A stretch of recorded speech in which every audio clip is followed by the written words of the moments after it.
Hi, everybody. Thanks for tuning in. I guess we're Yellow Card. You probably already know that if you're here.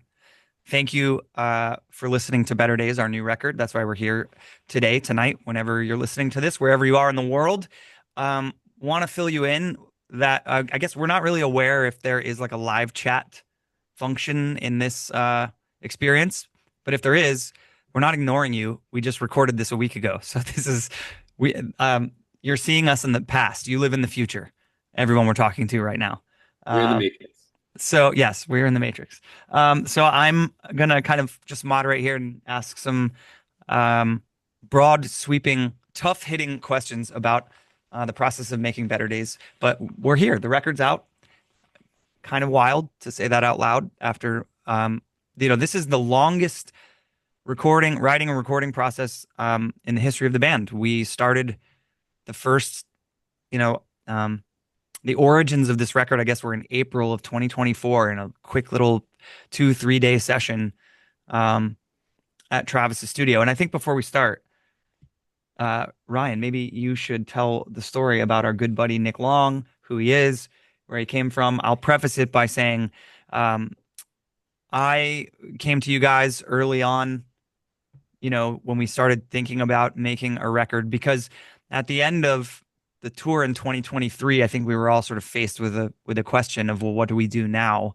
That was the most successful tour we've ever done in our career, but it's not. What do we What do do? we do? But you can't go tour the 22nd anniversary of Ocean Avenue. We kind of did in other countries. We sort of milked it as Well, long as we it could. was 20. It was 20 for them. Yeah, correct.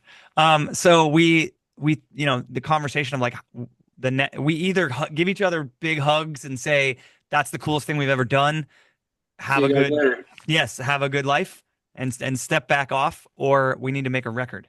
And I sort of brought the idea, well, for making a record, for me to get back into um, the headspace of being a lyricist and writing songs with you guys for Yellow Card, and I think more importantly, and I've been using this word in interviews. I've been making a Point Break reference in a lot of interviews I've been doing to find the source. You know, um, I felt like maybe for the first time in our career, working with some writers that are not members of the band might be a cool idea just to see what happens, to try that experience. A lot of our friends have done it and had great success and written some amazing songs, and we've never done it. So, what would that be like? Everyone was very open to that idea. Thank you, boys. But you specifically raised your hand in class and said, well, if we're doing that, we need to work with Nick Long. So, tell us about Nick. Who's Nick? Yes. Yeah, Hello, Nick. Nick. Hi, Nick. He'll probably never see this. Nick played guitar in my old band, Staring Back. He joined the band in Did you play well? 2002. He plays guitar so well. So well. Shredder. Like he Set the tone. You have to set the tone. he is an unbelievable guitarist, singer, lyricist, songwriter. He's unreal. He's a phenomenal musician, great friend.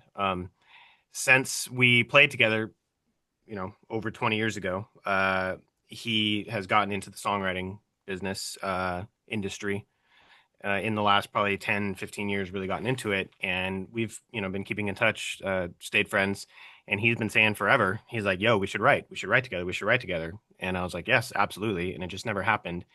He's had a lot of success in definitely last decade, but probably really in the last 6, 7, 8 years.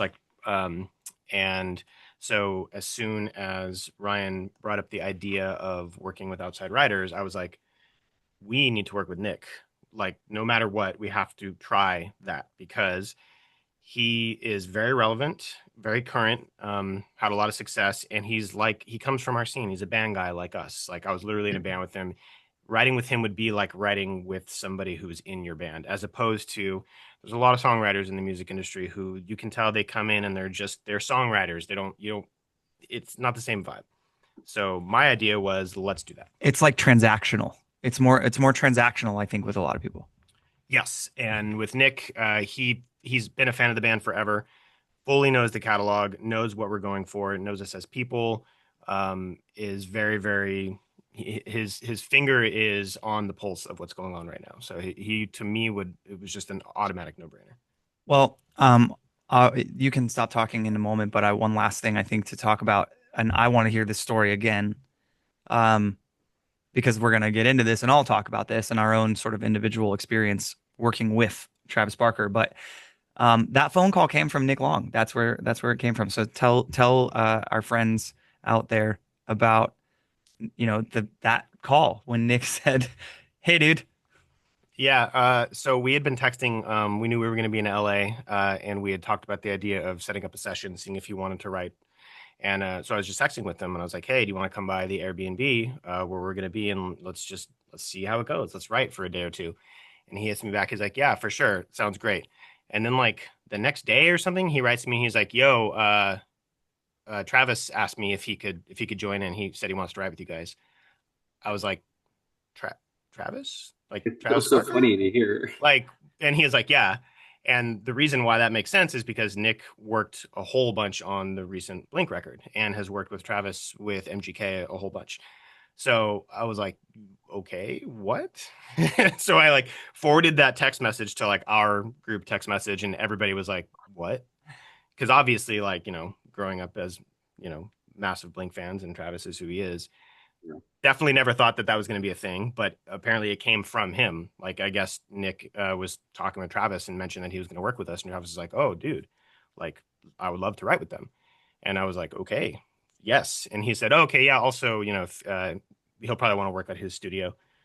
Also, usually, like, anything he writes on and is involved with, like, he's going to probably want to play drums on as well." And we were like, "What?" So Still then funny when you say it out loud. it is funny. And so then we booked the time. Instead of him coming to our Airbnb, we all went to Travis's studio for those first couple of days, and that was the beginning of this whole process. Yeah, we Which is, wrote Barely Alive, which you guys can all listen to now finally tonight. go ahead. Um, I guess, Sean, Josh, like Sean, would it being the longest standing member of Yellow Card? You got me beat by 3 years.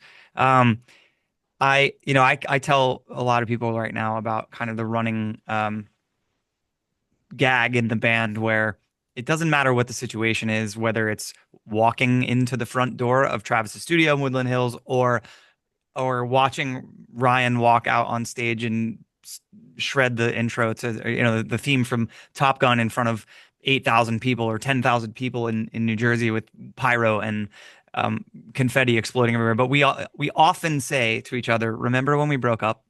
So you've literally been through the whole thing. You've been through it all the way from the very start. Like what I mean, just pick whatever you want to say about, walking in those doors and making this record and working with Travis. I just think like the most unbelievable part of this is I think all of us mourn the loss of Yellow Card in such like a deep way, in our own way, in our Hmm. own path.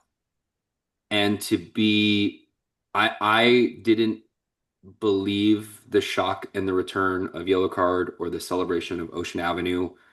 I like our booking agent Corey. She pulled me aside. She's like, "You have to trust me. Like, let's do this." And I was like, "I have two kids, like, and like a full executive job. Like this is straight roulette table, lady. You want me to cash this one thing in that's like guaranteed pretty much for the rest of my life, and like let's go write some songs with the guys." And so I didn't believe it. I didn't think that this kind of moment would be real. And all of it was pretty unbelievable. But when we were sitting together at the Airbnb, and I was excited about the opportunity to write new songs because it's a beginning. It's a great chapter for Yellow Card, and I love writing songs. And sometimes it's like it doesn't go. Writing songs is so hard because it goes every which direction, and you always want to pick the best part, and sometimes it doesn't work out. But I think the exciting part was is like we it felt like we fell into this moment and this guide with Nick and Travis, and like what an amazing set of people to like help us along the way on this Hmm. Better Days journey. And I just wanted to be the best, you know, Sean Mackin for Yellow Card for you guys, but also for Travis, because that first day was like, hey man, just me, I was telling myself, just play it cool. Like you play music, like we're just writing good songs. Like there's, no idea is a bad idea until someone tells you to shut up, right?